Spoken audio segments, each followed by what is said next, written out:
Hi, I'm Sharon Prince of Grace Farms, and you're listening to U.S. Modernist Radio. Mama don't allow no architecture around here. Mama don't allow no architecture around here. Oh, I don't care what Mama don't allow, gonna draw mine modern anyhow. Mama don't allow no architecture around here. Welcome to U.S. Modernist Radio, where we talk and laugh with people who enjoy, own, create, dream about, preserve, love, and hate modernist architecture, the most exciting and controversial buildings in the world. Nowhere in the world celebrates modernism better than Modernism Week in Palm Springs, California, every February. This 11-day architecture and design festival hosts exciting modernist house tours, insightful lectures, designer shopping, architecture documentary premieres, eye-popping house parties, detailed exhibitions, and much more. And for almost 10 years, U.S. Modernist Radio has been your gateway to all the action, reporting from the U.S. Modernist Compound, aka poolside at the hip Hotel Skylark, interviewing guests in the world of architecture and design. I'm Tom Guild. Over this spring and summer, we'll bring you over 25 interviews, plus special guests recorded right here in the studio. U.S. Modernist Radio is underwritten by June Goldfinger and Jeff Taylor, sponsors of Circle, Square, Triangle, a traveling exhibition on the architecture of Myron Goldfinger, and by Diane Bald and the Budman family, restoring significant architecture in Toronto, Los Angeles, Malibu, and Palm Springs. Is modernism just about houses? No. Instead, there's a whole ocean of mid-century maritime design.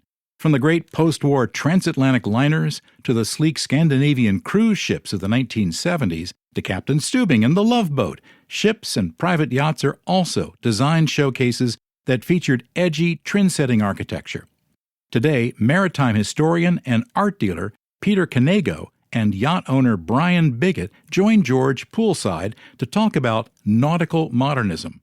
Later on from the studio, we'll check out music from the next generation of the Dave Brubeck dynasty, his son Chris Brubeck, who grew up in a modernist house. And now someone who never misses a chance for an In-N-Out burger animal style, Mr. Modernism, George Smart. If you've never had an In-N-Out burger, you've missed a cult classic. These are all over California and a few other states out west, not in the east at all. It is truly a special experience and incredibly popular. Most of these stores open up at 10 a.m., and by 10:30, there is a line through the building and around the drive-thru. At nighttime, you have to wait at least half an hour to get a burger, and I can tell you it's worth it. The fries, sorry to say, not so much. They need to work on those.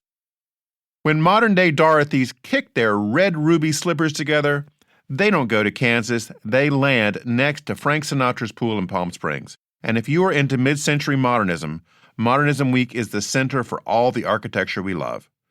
Would you like to go with U.S. Modernist in February 2025 and stay with our crew at the Hotel Skylark, a.k.a. the U.S. Modernist Compound? Email me at george@usmodernist.org.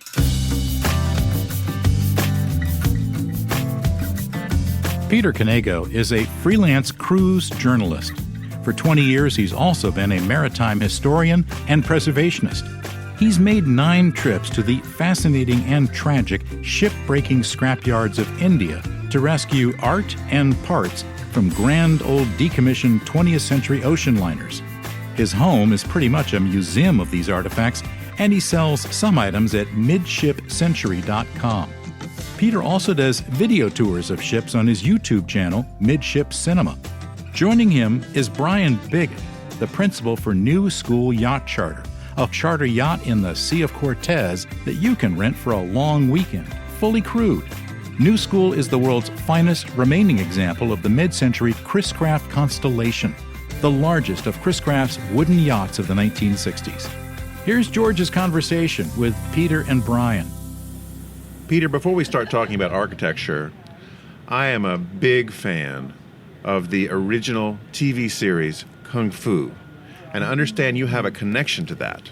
Wow, good research, Yes. George. Yes, my best friend in elementary school, Rodimus Para, was Grasshopper. He was a child actor, and even before Kung Fu, he was on all of our favorite shows at the time, like Family Affair and the Waltons. And Oh, really? Rodimus would, come back to school, and we'd all be like, "Oh my God, that was you on Marcus Welby MD last night." So he got the part in Kung Fu. He was the young He Kane. was Grasshopper. Yeah. He was young Kane. Which was, led to the Karate Kid, and Yes. some say Star Wars, actually. Yes, right. The Luke Skywalker was based Character. a lot on Grasshopper. So he came to my house one day. I think it was 1972 or so. We were just graduating, I think, from 6th grade. And I opened the door, and he's wearing this wool cap on his head.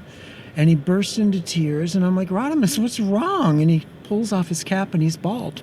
Oh. Because they made him shave his head for the Yeah, show, because yeah. they wanted the realistic look and not see the hair underneath the bald cap and all of that. Well, for a 12-year-old kid, that's a nightmare. I mean, imagine going to school with your head shaved, Oh, yeah. especially in the 70s. This is before, it was cool to have your ears pierced and all of that and shave your head and tattoos. This was a different time. So he really paid a high price for that part, but I think it was good Did for he him in the stay long in the run. acting world? Do you know? Yes, he did. He worked on that, and then he ended up going back to New York and studying under Stella Adler, Okay. doing proper, dramatic training, and was in Little House on the Prairie. He had a regular part on that for a season or two. I didn't watch Little House on the Prairie. Sorry, Yeah. Rodimus, but And he's still around with us? yeah, he lives in France now, and we're in touch regularly. Oh, on that's Facebook really and so such. cool. So yeah. That Yeah. series just mesmerized me growing up. Yeah. Because it was so different from anything else on television. There were certain shows like Mission Impossible, very different. Star Trek, very Yeah. different. And Yeah. then came along Kung Fu.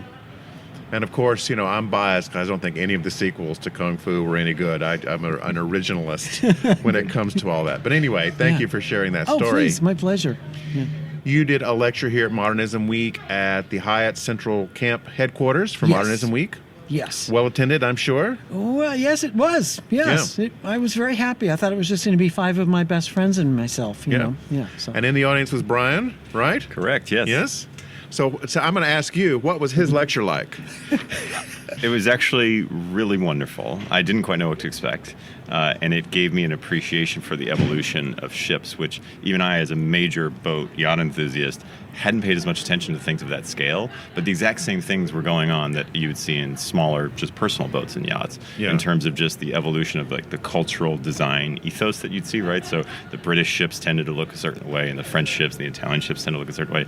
And it was great to see the exact same thing playing out there, which he illustrated very well with amazing slides and photos. So I really quite liked it.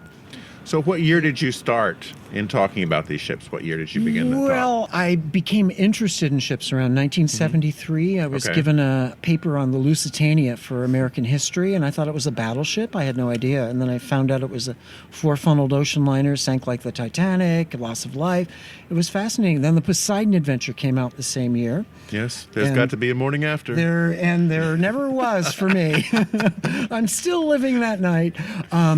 So I became obsessed, and then we had the Queen Mary in our backyard, and I started Long visiting Beach, ships. right? Yeah, visiting ships, and I had hobbies that I would have for like a year or so, and then move on to something else. With ocean liners, it just got stuck and never left. And when did the mid-century modernism that we kind of know and love around here start entering into ship design? I'd say in the late 40s. Okay. It was sort of a progression from Art Deco and after the war with science, with space travel, with planes.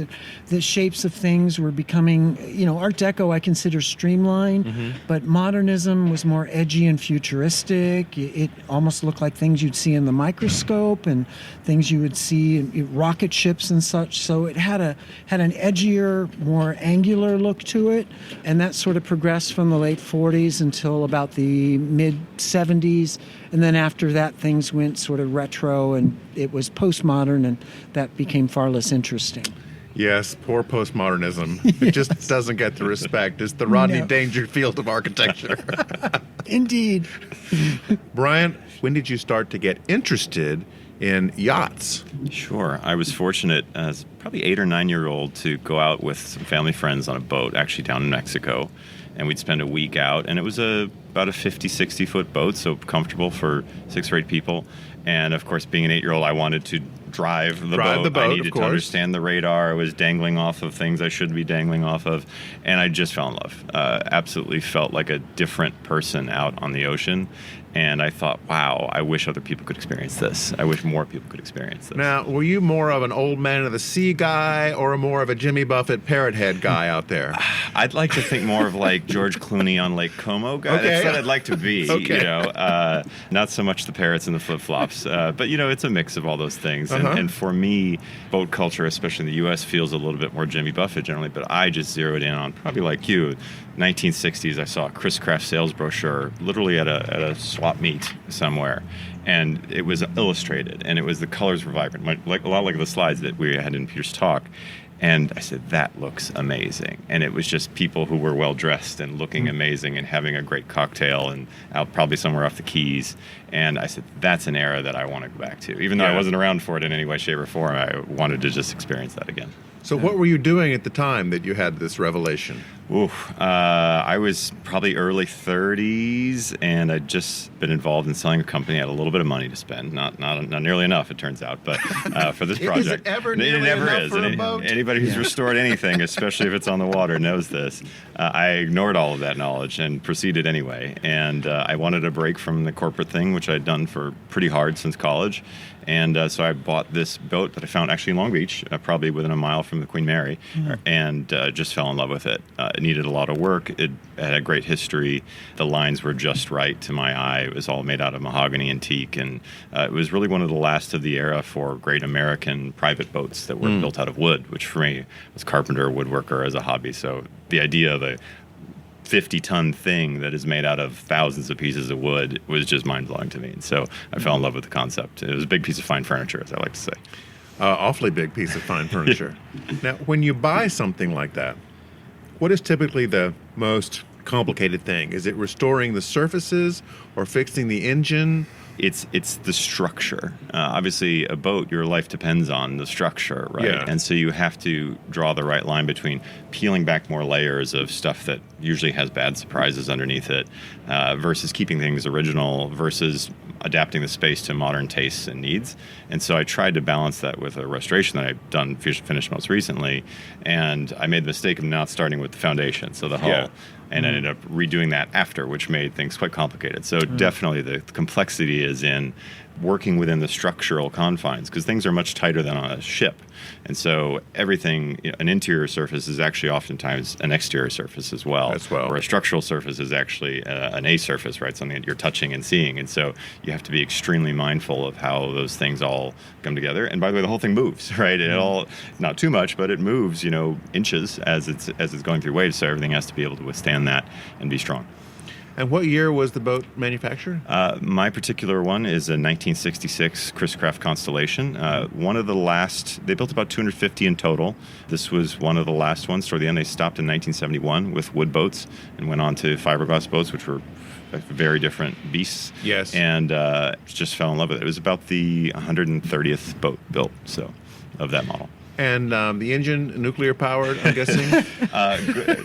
Affectionately called Screamin' Jimmies. They're Detroit diesels. If you see any 1970s buses going by, that sound, I've got two of them. Okay. And they make actually quite a beautiful sound. They're remarkably reliable. The boat is now down in Mexico, where most of those buses and other things are, so the mechanics know them extremely well. Really? They're That's frankly, quite convenient. It's wonderful. They're more reliable than new motors, and it doesn't go as fast as maybe a newer yacht of its size would, but I don't really care about that. Speed is not really a concern. Why would right? I want to rush? It's quite nice, What's the rush to get anywhere? So I kept the motors. I rebuilt them. I rebuilt all the electronics around it, of course, to make it sure that it's reliable, but all original otherwise. Okay. Yeah. Now, Peter, in 1966, what was happening in cruise ships? Well, the Kungsholm is the first one that comes to mind. Gorgeous Swedish-American liner with two funnels, sleek, and a pioneering ship in that its architect, Robert Thilberg, is the man who ended up designing most of the ships of the 80s. So it was sort of the blueprint of what was to come, and he also designed the Love Boats. So the Love Princess Boat lobby, lines. Yes, for Okay. Princess. Originally for flagship cruises, and Princess bought them for flagship in the early 70s. Now, that piece of trivia I I did not know. I thought yeah. this was all Gavin MacLeod all the way. Oh, we love Gavin MacLeod. He was a lovely man. But no, he stepped in around 85 or 86 when the show started. Yeah. And that changed, or 78, I'm sorry. That changed everything as far as the world of cruising is concerned. The Love Boat made, everybody want to cruise, not just your millionaire grandmother, but your neighbors, and everybody thought they'd have a romance. And Right, it was going to be cool now to go, right? Yeah, it changed the face of cruising completely. Yeah. And that's when all these lines started building ships that I see coming from Finland or Italy. I think they're the two major ones, right? They are. Finland and Italy and France now and Germany also. They're huge shipbuilders. But the ships they're building now, the Love Boat, 20,000 tons, 700 passengers. The new ships are 8,000 passengers, 250,000 tons. You imagine? I mean, 10 plus times the size of the Love Boat are these new ships. 10 times 10 the times, size. So it's a whole different thing. It's a new animal in cruising. It's too much for me. I love being at sea, but you don't even know you're at sea on these things. It takes you an hour just to get to a place where you can see the sea, It's a city, really. Yeah. It's like a floating aircraft carrier in some ways. Yeah. I've seen the press releases about the new mega ships that have essentially an amusement park plopped on the top of them. It's about which the I roller would think coaster. for kids would just be like the most phenomenal thing ever. It's a great thing for families, and it's a good bargain for people that want to get away. It's definitely not what I'm about. I like a smaller ship. I like being at sea. I don't want a water slide. I'd rather have just a nice swimming pool. But it suits the market. Yeah. It helps the business to have these big ships. But And how many cruises have you been on? 300 and some. I haven't got a specific number for you, but I know it passed 300 about a year or two ago. So, Okay, excellent. Yeah. And if you care to mention, what is your least favorite cruise experience? Ships with water slides, roller coasters, theme parks, lots of kids, loud music by the pool. I mean, I was in the music industry. I like loud music, but it has its place. Not at breakfast. Yeah. Not during lunch. Not when you want to relax. And these new ships are just casinos, and it's fine if you like Las Vegas. And I, who grew up and was raised in Los Angeles, had never even been to Las Vegas because I have no desire. So it's the part of ships that I don't care for. But there's a ship for everybody. Right. I assume you've done like the really small ships and the riverboat ships, the elongated ones going up and down the rivers in Europe. Yes, things I like love that. those. It's great. Yeah. Riverboats are great. Expedition cruises that go to Antarctica, ships with 150, 200 people maybe, going to the hard to reach parts of Alaska. And that, to me, that type of cruising I like. And smaller ships that are just more intimate and that just celebrate the process of being at sea and the elegance, the timelessness of being at sea. Well, I have a trivia question to ask you. I think you might be the only person who could answer this question. One of my favorite ships ever, which I never got to go on, and I don't know its original name, but you would probably have seen it. It eventually was bought by Radisson, and it was a hotel. It was a pontoon The cruise Radisson ship. Diamond. Yeah. See, I knew he would know this. Yes. So tell our listeners about this very unique ship. Well, she was very unique. The problem was she could only go 10 knots, which is very slow. It's about 12, 13 miles an hour. And so it took much longer for her to get from port A to port B. She was very stable because she had the two giant pontoons. Exactly. But it took too long to get places, so people got very tired of her quickly. She was quite nice on board, but they couldn't do much with her, and they eventually sold her. She's a floating casino in Hong Kong now. Yes. Yeah. And wasn't there some kind of like military-style landing dock in the back that would come down and your water sports would shoot out? Well, you could do, right. They would have a little platform that you could go on, off the stern or in between the two pontoons. And a lot of ships have that now, so she's not the only one. Okay. There are some like Windstar ships have that, and Star Clippers where you can just swim directly off the ship. Yeah. It's just finding a place where they'll allow you to do that now is the challenge. That's true. Yeah. Well, thank you. Yeah, Thank but you she for was that. a cool ship. Thank you for the good. update. Yeah.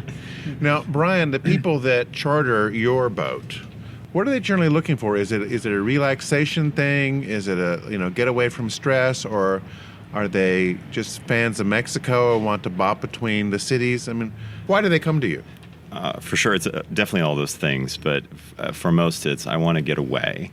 And in a real way, right? So where we're at in La Paz, and there's amazing islands just off the Sea of Cortez that are within a couple hours cruise, and we generally stay there if it's an overnight trip. And we have full crew, full chef, amazing food, and it's great for, I'd say, a couple up to a family or two families. After that, it starts to feel a little bit more like camping, a little bit less luxurious.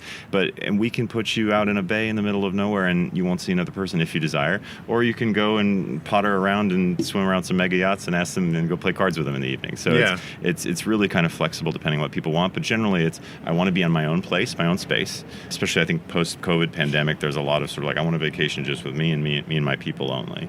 And a private yacht is exceptional for that.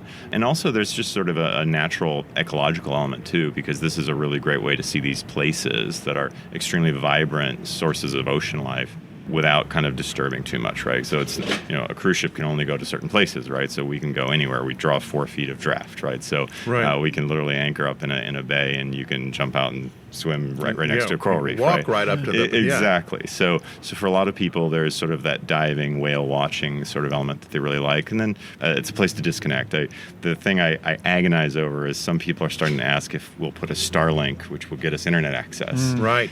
Yeah. And they want it, and I know they want it, and I know I should have it, but I kind of don't want to do it because there's this magic of once you're about an hour off the coast, you lose everything. Yeah. And people change. I've watched it. Once they realize that there are kind of hand twitches and the phone drops, and they become much more human. Real people. I love that transformation. And so I think if I do ever install it, there'll be a big red button, probably like an old studio prop that'll allow you to disconnect it.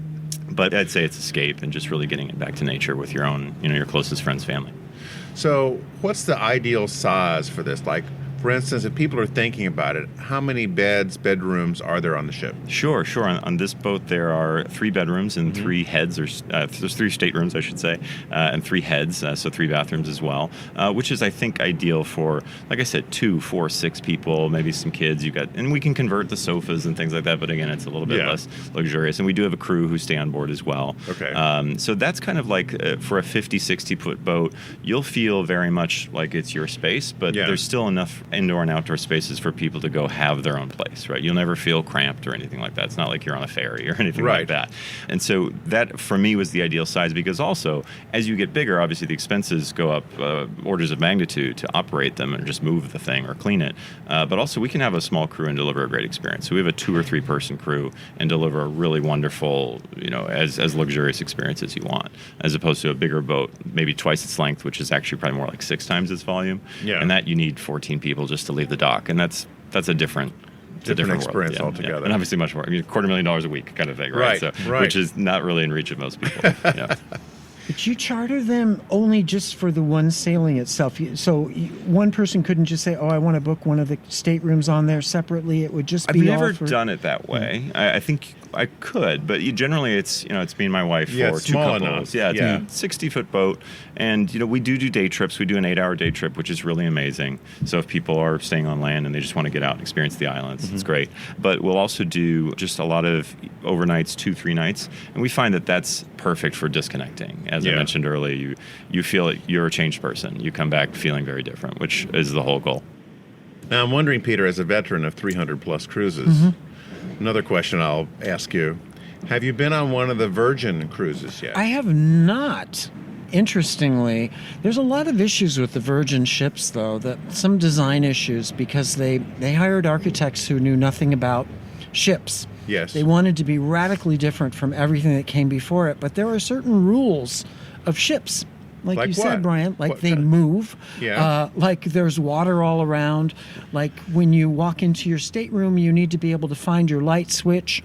Yes. Just simple things like that Virgin thought they could reinvent. So there was a lot of going back to the drawing board.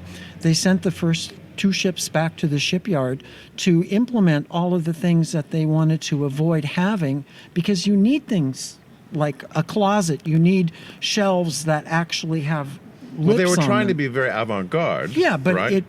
but when you walk into a stateroom and there's nothing but a bed and there's no place to put your luggage, and you have to go to the closet to turn on the light, it gets a little frustrating for regular people. Well, I have to recommend you're going on one, because I was on one recently, Yeah. and they've fixed all those things Great. now. Great. And it was the first ship I thought of in terms of a very intentional design in a modernist kind of mode that applies to the whole ship, not just only in how the staterooms work out and the general layout of the place, but also in just how they were using people's cell phones, because everything's Wi-Fi enabled, Yeah. to avoid the giant dining room kind of phenomenon that's in the big ships. Instead, you make your reservation for one of the 22 specialty restaurants. And they're not sponsoring us, folks. I'm just telling you my experience. And it was marvelous. It was absolutely marvelous. Yeah. So what are some of the really cool design features that you're seeing in today's cruise ships of different lines? Well, it's hard today to get terribly excited for me about ship design. There are a couple companies that do have really beautiful ships. Viking is very much based in a Scandinavian ethos. My problem with Viking isn't that the ships aren't perfect. They're gorgeous, but they're all exactly the same. Like whatever table or chair you have in this particular room, that's going to be on every ship in that same class. Yeah. And I like to break things up a little bit, and I like to, have something unique and different. Yeah. But their attitude is, you get on one of our ships, you get on the next ship, you know exactly where everything is. Well, like McDonald's. Yeah, kind of Your like Big Mac McDonald's. is the same, the but with- consistency. Exactly, but they're lovely, and I do have a lot of respect for Viking. I think the man in charge of Viking, Tor Hagen, he's been in the industry for 40, 50 years, and he's a real visionary, and he came up with some great designs. I'm actually going to go in their expedition ship in April. I'm going to do a coastal from Florida up to Toronto, and I'm very excited about that ship. I haven't been on it yet, but it has, from what I understand, an outdoor sort of amphitheater under a dome with gorgeous views, very striking, restrained, elegant design. Oceana's another company that I think has very nice shipboard design. Again, not appealing to the people that want amusement parks and lots of glitz and bling and all of that stuff. So those are two that I would recommend, and smaller ships in general. If you can find an older ship, they're very hard to find these days, but there are some companies that run smaller, older ships, and I tend to go for smaller to mid-sized and just elegant and not over-the-top glitz. Now, of the classic Cunard ships, the British ships, Yeah. the Queen Mary II still going? Yes, Queen Mary II, to me, she's a modern ship. Okay. She was built in the early 2000s with a lot of ocean liner bits in her. I mean, she has a very strong hull and she looks great from the outside. But, you can't replicate the classic ships Yeah. in the way that I would like to, with real wood and those. You can't have wood on board ships anymore. It's just illegal. So you have to have a simulated photograph of wood. How is it illegal? Oh, it's fire safety laws, safety Oh. of life at sea, SOLAS standards. You can't have any wood whatsoever in the construction of a ship now. Oh. So all my favorite ships were put out to pasture in Yeah. 2010 when they passed the most stringent safety laws. Now, is So- the QE2 still going? QE2 is a hotel ship in Dubai, but QE2, sadly, through the years, has been so vastly redone, there's very little left on her that's original. So we've got the Queen Mary, and we've got the Rotterdam, which is in Holland, and a Japanese ship called the Hikawa Maru in Yokohama. And those are classic ocean liners that have been preserved. And pretty much all the rest have been scrapped or sank. Oh, my gosh. Yeah. Well, speaking of scrapping, you've had some adventures in India. Yeah, too many. So tell our listeners about this whole kind of scrapping world that exists there, because I saw this on a documentary like 10 years ago, Yeah. and I just couldn't believe it, how they were taking these ships and almost pulling them up to the shore. Oh, they are, yeah. And people are scrambling on them. How does this all work? Well, by accident, I think it was in Pakistan, a ship drifted ashore and they couldn't get it off the shore. The tide receded about 30 feet, and so they ended up scrapping it on spot where it was. And then everybody was like, oh my God, this could be a good business. We can scrap ships here. Labor is cheap. There's no environmental laws. There certainly weren't at that time. Now there are. They're cleaning up their act a bit. So at this beach in Alang in Gujarat, in the Gulf of Cambay, there's a 30-foot tidal variance. So they run the ships up on the beach at high tide, the water recedes, workers go aboard, start stripping the ship, and when the ship gets lighter, they start cutting it down, dragging it ashore when the tide goes back up and they've got water to move the ship with. And now there's a 10-mile stretch of beach where all you see when it's busy are super tankers, freighters, passenger ships, you name it. It's like that scene in Close Encounters, but 100 times more, the one ship in the desert. Yeah. It's like you've got 100 ships all at once. And the sounds, the smoke in the sky, the acetylene torches, the thuds of crashing hunks of steel the size of a hotel falling off the ship into the mud and being dragged ashore. It's the most incredible sight you've ever seen. It's horrifying. It's fascinating. It's awful to be there during the process, but I wouldn't trade anything for having had the experience.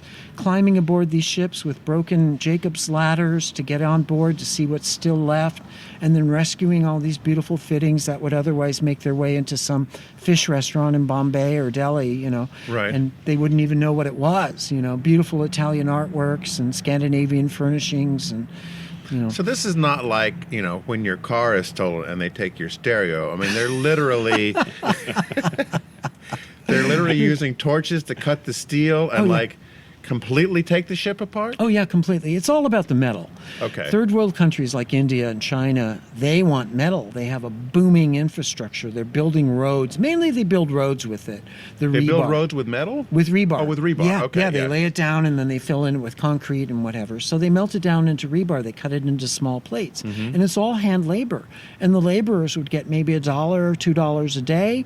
They'd spend $1 to live and send that other $1 back to their families in these poor villages in India. Yeah. For them, it's like boomtown gold rush. They go there. Thousands of workers go to India, to Alang, to do this work. It's volunteered. They want to do it.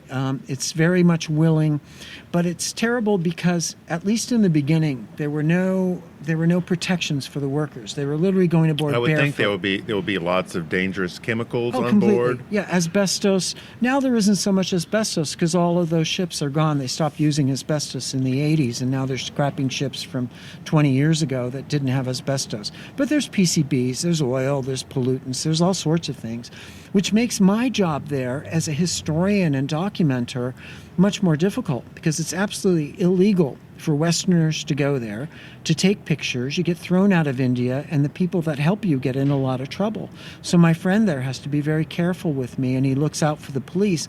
I can't tell who the police are. They look like everybody else. They wear the same clothes, So he knows who they are. So you were on a renegade mission. Completely. Here. It's espionage. I'm Yeah. snuck in. I'm hiding behind Hindi newspapers. I have to remember to hold it right side up instead of upside down. And why don't they want people to see this from the West? Because they've been shamed by Greenpeace. Okay. But for a good reason, Yeah. for the workers' protection, for Yeah. the pollution and all of that. So people go there pretending to be historians like myself, and they're there to document all of the bad Gotcha. stuff.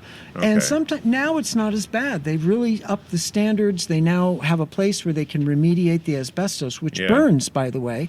You have to just burn it at a high enough temperature to That remediate can't be it. safe to be around when you burn asbestos. No, but you burn it in a big giant pit where nobody is. So it's a place where they sequester it and they take care of it now.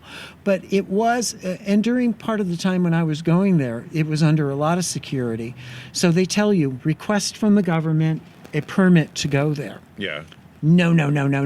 Because that's telling the government, I you're want to gonna come go there. there, yeah. You will never get the permit, and they will be waiting for you at the gates to make sure you never get past the gates. Right. So you literally have to be snuck in. And my friend tells the shipbreakers, this guy's going to buy stuff, so I'm going to pay 5-10 times what the local market's going to pay. So the Yeah. breakers are like, give him some chai, we'll sneak him in. This sounds like a scene out of Star Wars. It is. And the whole dealings with the breakers, when you buy things and then you find out, oh no, they changed their mind. But they don't give you your money back. They just don't give you what you bought. This is like the Banthas, who are the scourers on the desert, right? And putting the things in that giant tank Yeah. that they carry around. You're Star Wars. You're living the dream, man. It's a nightmare. And I hate it. When you're on malaria meds, I'm from California. I'm not used to humidity. It's hotter than hell. You're stuck in monsoons. You can get washed out to sea. There are so many dangers. And then the bugs. Oh, my God. Oh, the bugs, the bugs are everywhere. And the filth. People, they don't have bathrooms. Yeah. People go right there. We're everywhere. You have to watch where you're walking. It's a whole different thought process. I was eating a protein bar. We're coming back, and my friend takes the wrapper from me, and I'm like, "Oh, thank you." No, he just threw it off the back of the truck that we were riding in. I'm like, "But no. They don't have the same. They're living day to day to survive, so they're not concerned about putting this wrapper in that trash can or whatever. So there's a sense of." It's filthy, literally, and frightening, but they're lovely, lovely people. They have nothing, yet they're always smiling. They go to their temples, they worship. If you show up at the temples, the bells from some of my favorite ships are in a lot of the Hindi temples that they ring. And it's a spiritual experience, but it's great when you've come home and you've got it behind you. Yes. And then you can live the memories and go, oh my God, I can't believe I went through that.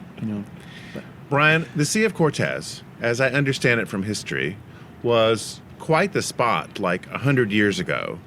There were rail lines that came from California and other places down to the Sea of Cortez. I think a lot of those are gone now or not running, right? And then there was some sort of steamship line that went through connecting it. Tell me a little bit about the history of If that you area. ever have a couple days to drive and a little bit of an adventure, you can drive more or less from San Diego to the bottom of the Baja California Peninsula, and you'll see the entirety of the Sea of Cortez out your left window. Only recently the highway, I think, opened 15 years ago to be able to make the trip without a four-wheel drive vehicle. And it was always done by airstrips before, but it has been a renegade piece of land that the Mexican government still is in control of, but it feels like something else. The Spaniards tried to conquer it, didn't work. The church tried to conquer it, didn't work. And the French did a lot of mining operations for which they built a lot of rail infrastructure in some cities, most of which the remains are still there. They obviously never cleaned anything up. It's all just still there from 250 years ago. There was a huge pearl trade, so that brought the Japanese over in the 1800s, late 1700s, early 1800s.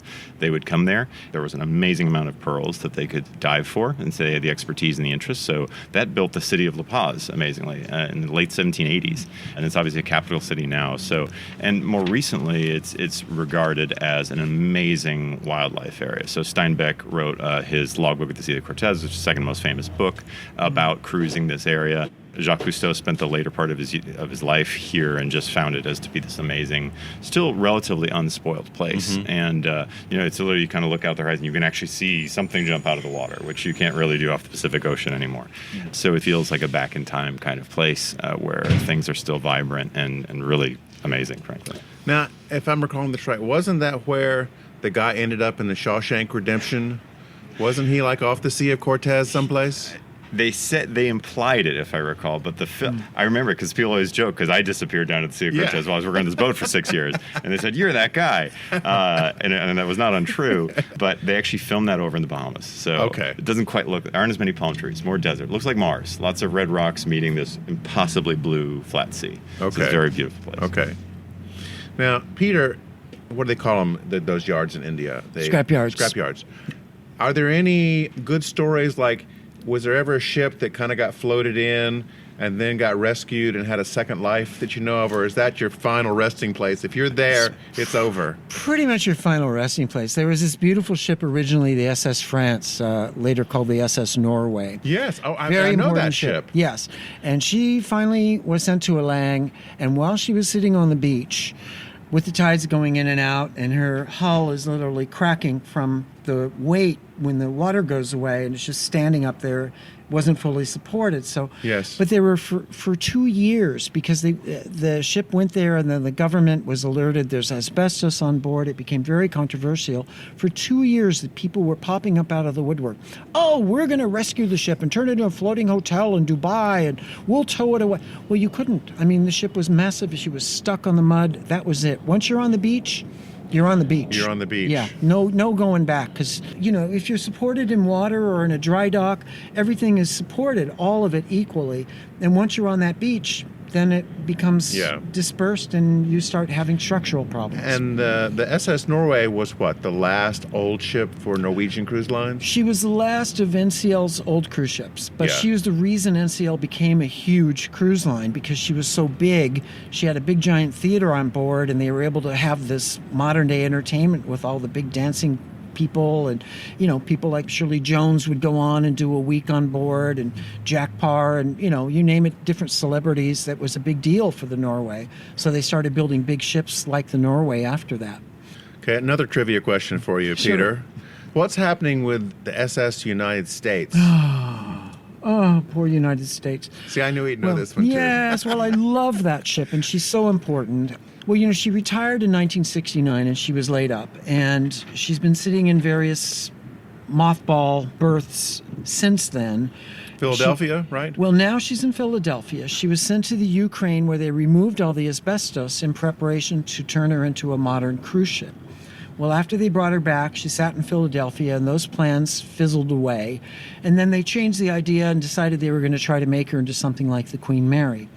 And she's run by the United States Conservancy, a group of people who put their own money into the ship. And they have her at this berth in Philadelphia near the IKEA. You can see her right outside of IKEA. Unfortunately, the owner of the berth decided to double the rent on the berth. So it costs like $80,000 a month or something just for the ship to sit there. So for volunteer funds to try to fund this has become a huge challenge. Yeah. They've got all of the blueprints. There's a very big firm that did the TWA hotel at JFK. MCR, right? Yes, Yeah. who have put in these incredible designs and plans. The problem is they don't have a place for the ship to go. They want her to go to New York, but New York Harbor isn't prepared for the ship, so they don't know where she's going to go, and so the clock is ticking, and if they don't find a home for the ship, which will be taken care of once they find the home, then MCR will come in and they'll pay for this renovation, but they won't do it until they have a port. So Brian? Yeah. Do you have any spare time in the Sea of Cortez? If your listeners want to donate $20 to $30 million, I would be happy to get started on that project. 200 would Very help. happy. Yeah, 200 There we go. million. There we go. 200 million. Great Good tax work. write-off, but just think what you're doing for the future. Yeah. She's a beautiful ship, and I really, really hope they put everything into her. They have saved her. She's gutted, so they have to replace her with new furnishings and a new layout and new rooms. But that's fine. She's a blank palette waiting to be restored. They don't have to worry anymore about asbestos. It's all been taken care of. So please, please. She's literally on her last lifeline. Brian, in the area of smaller ships like yours that don't cost $200 million to do, I know that there are a couple of kind of famous yachts that are still floating around. For instance, I went to a wedding one time on Mae West's yacht out of Marina del Rey, going out. What are some other famous yachts that you know of, having done this for a while? Sure. Lots of them, particularly if they're wooden, which is usually for the smaller class of boats sort of signified luxury from 1920 to 1960, 1970, which was always my focus. They don't tend to survive as well as steel ships for fairly obvious reasons. And the Honeyfitz just finished its restoration. We were in a race. The other owner doesn't know we're in a race, but we're in a race. I narrowly won. And that was the presidential yacht for the United States. Famously, John F. Kennedy spent a lot of time on board. And was this FDR's yacht originally or a different one? During wartime, there were lots of put that into service, take this one out, convert this. This was built earlier, and I don't remember which president it was built for, but again, famously, JFK spent the most time aboard in the late 50s and 60s. And so that was recently finished. Done amazing work. They did it out of a yard in Florida, and then amazing interior work. I believe it's in Palm Beach now, which fits for that. The Western Flyer is one of my favorites. It's John Wayne's boat, based out of Newport Beach. My boat was in a shipyard in Newport Beach right next to it at the same time, so that was quite fun. I met the current owners, the son. They run a great foundation out of it. And then John Steinbeck, the boat that he did, the Log of Sea of Cortez, that boat has been under about a 15-year restoration project, and that boat's about twice the size of mine. It's 100 and some feet, and about 3 times the tonnage. Also all wood. Very pretty. It's very plucky. It's a more of a work boat. And that has been, again, through a group of sort of concerned conservationists, has been slowly fundraising and slowly doing the work as they do it. So they're out there. There's a great project called Tally Ho, which is probably the most popular yacht restoration thing on YouTube. It has millions of viewers. A gentleman, Leo, who does an amazing work. He's building it's a clipper gaff from the late 1890s. He's rebuilding it completely using period techniques and materials, which is amazing. I didn't do that because that was not possible in my case.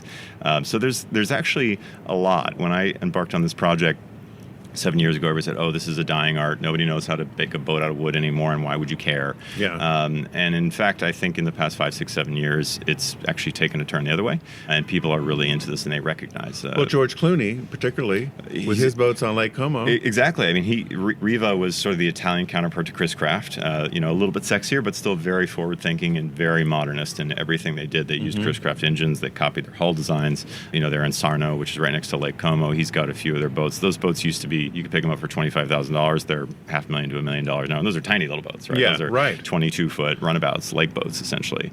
Not even a bathroom, right? So right. They're really coming back not as a people. Formal bathroom. Yeah, on a boat, there's always a bathroom, for certain. So it's been really exciting to see. I'd like to say I had something to do with it, but I didn't. It's been exciting to see that people are recognizing this is a special thing, and the fact that it's so economically unviable makes it inherently special, but also the experience of being near one or seeing it is unlike anything else, right? So my last question for you, Brian, since you're a tech guy, right? Do you accept crypto for payment for a yacht rental? I will. Sadly, I think there's a lot less crypto money out there than there was 2 years ago. But I will happily do that for certain. If I want to send my Bitcoin to you, I can. Bitcoin, maybe not Dogecoin, but the others, we can find a deal for sure. Tech Bros alert! This is your next vacation. No problem. Thank you both for joining me. It's been such a pleasure. Thank you for having us. Absolute pleasure. Thank you. That was George's conversation with Peter Knego and Brian Biggott. Performer, composer, and educator Chris Brubeck plays jazz trombone, among many other instruments, in the Brubeck Brothers Quartet and the Chris Brubeck Triple Play. He's the son of jazz legend Dave Brubeck, and he spent many years playing with the Brubeck Quartet and the family group, the New Brubeck Quartet. He's a Grammy-nominated composer, and his song Confluence debuted with the Memphis Symphony Orchestra. Welcome, Chris. Hey, nice to be here with you, George. Hey, thank you. Thank you so much. We found a newspaper clipping from 1964 about the All Brubeck Quintet. Now, you would have been about 11 or 12, I guess. Wow. When did you start playing with your family? Well, we are always playing around the house, and especially at a time like Christmas, when my father would be sure not to be on tour so he could be home with the family, we'd be jamming on Christmas carols. And I think I don't know if that refers to the clip, but I remember in the town that we were in Connecticut after we moved to the East Coast, there was a variety show called Us and Them. It was during the Vietnam days, and there was a lot of tension between the generations. And someone said, we should have fathers and children that can still communicate in some way, shape, or form, do a show together to bring the generations together. And so it was this variety show. And oddly, and somehow, Ed McMahon, from The Tonight Show. Johnny Carson, yeah, sure. He was the host. I had to teach my sister Kathy how to play enough bass to play Bye Bye Blues. I played trombone. My brother Dan played drums. I can't remember what and if Darius played at that point, or if he was off to college by then, because he's my oldest brother. But that's an early memory. And then, later on in the 70s, Dan on drums, my brother Dan, my brother Darius on electric keyboards, myself on bass and trombone, and Dave. We toured the world as an entity known as the New Brubeck Quartet. So we've been playing for decades together, and sometimes we'd all have our own groups, but we'd often come back together by special requests for different things, including albums that we record together. Now, that's so cool. Your dad was on the cover of Time, which is a big deal, in 1954, and I always thought that was because of his famous song Take 5 that Paul Desmond wrote. But Take 5 didn't come until 5 years later, right, in 1959. So how did he achieve such superstardom in 1954? Well, he gradually was coming up in the different jazz polls from jazz magazines. And I have to give credit where credit is due. Thanks a lot to my mother, who was tired of her husband coming home at 3 a.m. smelling like a cigarette because of the jazz clubs in San Francisco. And she had a vision, which is, why can't jazz be appreciated as like a modern American, quote unquote, classical music? Like treated with respect. Like you don't have to play over the blender that's making someone a tequila sunrise or whatever, and, be a concert hall experience. So she actually reached out to all the colleges within driving distance up and down the West Coast and said, would you consider having my husband's group come and play for you? And see, she got so good at presenting that idea and helping young college students who had no idea how to promote a concert. She actually created like a booklet, a 40-page booklet, how to promote a Dave Brubeck concert. Wow. With all the tips and, booking the hall and getting free advertising in exchange for this and giving enough tickets away to create interest, all those kinds of things that you sort of think to yourself makes sense. But if you're a rather virginal young college student who's never promoted a concert, you'll miss a lot of these things. And it's really interesting because over the years, I've met people that were these college students, and they'll tell me like, oh, yeah, your mom really helped me learn how to promote. And then now they're managing like world famous artists. Like one guy that came up to me was a kid that was now the manager of the singer Seal. Big time. Was a pretty big deal. And now I'm sort of forgetting your original question as I went off into. This was about what had him be so famous in 1954. Oh, yeah. Okay. So he was making such a stir because he started with my mom, this sort of college circuit. And his style was so different because it wasn't exactly bebop. And Time magazine sort of caught the whiff of this cultural trend. Like, here's this guy that people are talking about, this young modernist. Who is he? And Dave at that point was on tour and double billed with the Duke Ellington Orchestra. And my dad totally hero worshipped Duke Ellington. And he was, a generation ahead of him. The reporter was following around. He was interviewing Duke Ellington. He was interviewing Dave. And they kind of knew that there's a pretty good odds that one or the other of them could end up on the cover. And the amazing part of this story is that they were staying in some not spectacular motel, and there was a knock on my dad's door. And it was, in fact, Duke Ellington in person, holding up the cover of Time magazine, and he said, "Dave, it's you." Wow. And my dad felt terrible because as far as he's concerned, he couldn't hold a handle to the contributions of Duke Ellington, who was, 20 years ahead of him in the game of great compositions, of fame and notoriety. But as you get older, you realize, in any parallel situation you can imagine today, who's going to probably get the nod? It's the new kid on the block. Right. It's probably true in architecture as well. The new guy who's lately hot. So that's how he ended up on the cover of Time. And in 1959, Take 5 went on to become the most popular jazz song of all time. Yeah. And in fact, it really didn't super take off till 1960.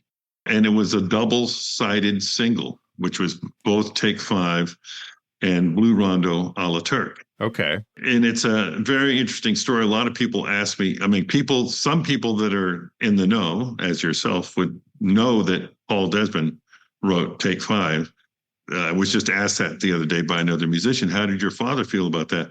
Well, it's interesting because my father wrote like 99% of all the material of the Dave Brubeck Quartet, who was making 5 albums a year in those days. Yeah. There were such great musicians that could walk in the studio and walk out 3 hours later with an incredible record. So my dad really wanted to encourage other people to write tunes. So he encouraged Paul, Paul, I heard Joe messing around in 5/4. Maybe you should write a tune in 5/4. And then Paul came back and he had different elements of a tune, which my dad flipped him. Like, what you call the bridge should become the verse, and what you call the verse should become the bridge. And we'll add a vamp here and do this. And then they ended up with the framework for Take 5. And now, in a lot of other bands, including like with Duke Ellington, that Billy Strayhorn came in and Duke was that involved, it's just almost a tradition that the leader of the band gets a piece of the composition. And in my dad's case, he so much wanted to encourage Paul to keep writing. He said, "Oh, Paul, you just take the whole thing." Wow.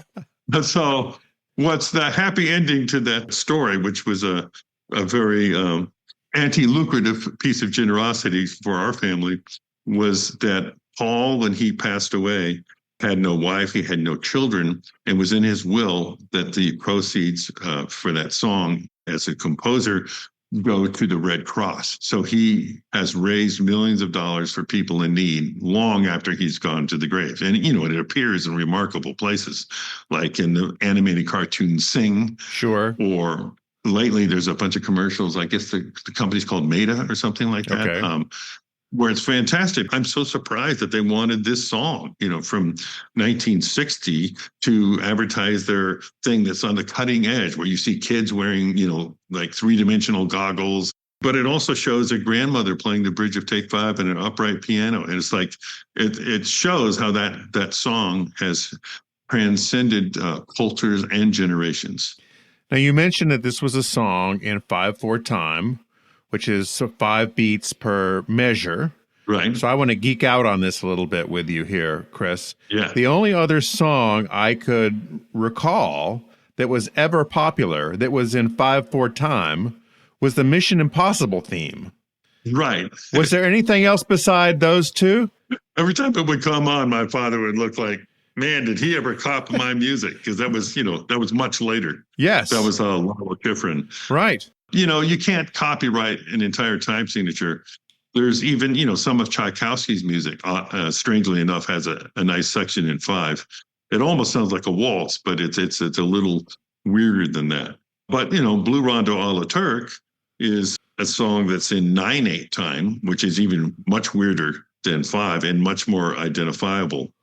And that was a song that Dave wrote on his grand piano, which was at our house when we lived in 6630 Hartwood Drive in Montclair, California, a house that was designed by Beverly David Thorne. We called him Dave Thorne when we knew him. We'll talk about Dave Thorne in a minute. Here is Blue Rondo a la Turk.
Chris, your family, besides being jazz titans, also has a unique connection to architecture through Beverly David Thorne, who was a case study architect and designed modernist houses all over the country, including 2 for you. So what do you first remember about living in a Dave Thorne house?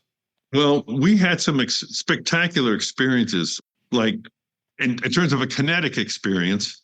I remember the way this house was designed.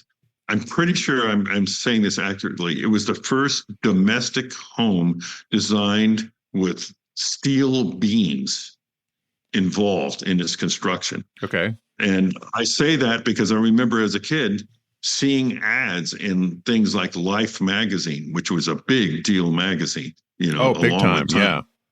And it would be a full page ad where Bethlehem Steel was saying, visionary jazz modernist Dave Brubeck lives in a home designed by Dave Beverly Thorne that uses Bethlehem steel beams, were basically to claim that both of these guys were on the cutting edge, these entities. Yes. And it had a cantilevered bedroom wing. It was a very odd, difficult lot to build on. And Dave Thorne solved it by building up and creating this thing that a lot of the neighborhood called a tree house, including cutting out a part of the roof so that the biggest tree could still be growing through this rectangular hole that was built to let it keep going through. And we were out there, and our parents' bedroom was the last room at the end of this long, probably 50 feet. And basically, it was like a giant diving board.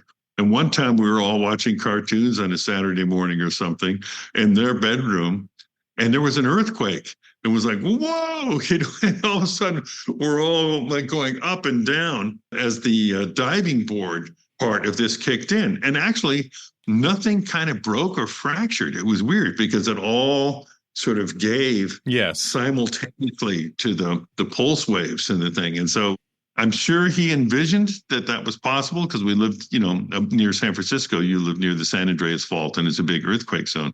But it weathered that challenge very beautifully. Is it true that Ed Sullivan filmed an episode at the house? Yes, that is true.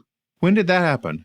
I am not exactly sure of the year, but I'm guessing it'll probably be about 1957 or something like that, before we moved to the East Coast.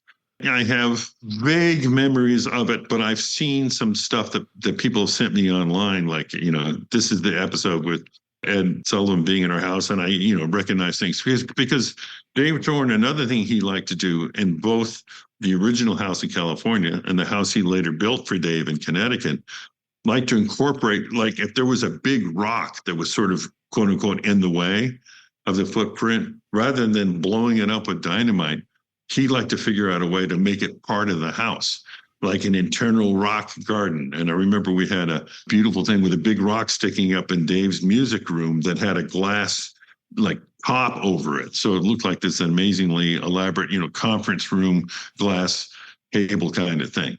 And he used a lot of redwood at that time. That meant California was much more plentiful, wasn't as endangered. He carefully tried to fit his architecture to fit our lifestyle and our music. My father was so impressed. And if you're an architect, this is actually probably just something that you'll always do. But when my parents, when they bought land in Wilton, Connecticut in the 1960s, I remember Dave Thorne came out and just was hanging out and making notes about where the sun came up and plotting all these kinds of things that we would call passive solar. I don't know if he thought of it as passive solar at that point, if that word was quite popular yet, but it definitely worked out good, where he had big, tall, 20-foot tall stone walls inside the living room, and then how far the overhang came and where the sun came up and how heat would get stored and slowly released, through the rocks and different materials. So he definitely considered all things about a house before he started building it or having others build from his plans. You can see both Brubeck houses and all of Dave Thorne's work at usmodernist.org/Thorne. That's THORNE. Now, Chris, tell me about this next song, Bullwinkle's Revenge. Well, as a Brubeck that had the privilege and honor of playing with my father a lot and touring with him and recording with him, you're always torn between doing your own music and honoring Dave's music. This is from an album that the Brubeck Brothers Quartet did at the time. I work a lot, the most, with my brother Dan, the drummer, and a guitarist named Mike D'Amico. And when we did this record, there was a young, phenomenal pianist who grew up in the Bay Area named Taylor Eigsti. It's a strange last name, Eigsti. Taylor was a phenomenal piano player when he was 11, just like inexplicable. Like, how can someone get this good? As a bass player at a jazz festival told me after he heard him play for the first time, that makes you believe in reincarnation. Yes. Like, he must have been a jazz piano player and just came back with all those skills. Sure. Again. Anyhow, Taylor's only 17 on this recording, but he just last year won a Grammy for Best Instrumental Composition. He's now, everyone's catching up. Like, we knew he was going to be just, a big force on the jazz scene, and it took longer than we thought it would. But he's a phenomenal player, as you can hear. And Bullwinkle, I grew up watching Bullwinkle cartoons, and I was told there was a Bullwinkle car dealership in the Bay Area somewhere, which the cartoonist that started the series of Rocky and Bullwinkle knew, and that's where he got the name from his subconscious. Oh. So it's a fun jazz tune that I wrote, and that sort of just shows you another direction of what I do. Here's Bullwinkle's Revenge.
Chris, what are your plans for this spring and summer? Are you going to be performing anywhere?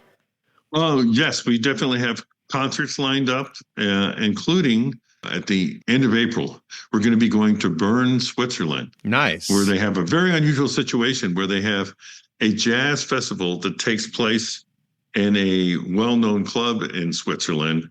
And they've invited both Darius and his sax player from England, because that's where Darius lives now, and Dan and I coming over from the States with our piano player and guitar player. And we're going to both play 2 sets of different music every night there.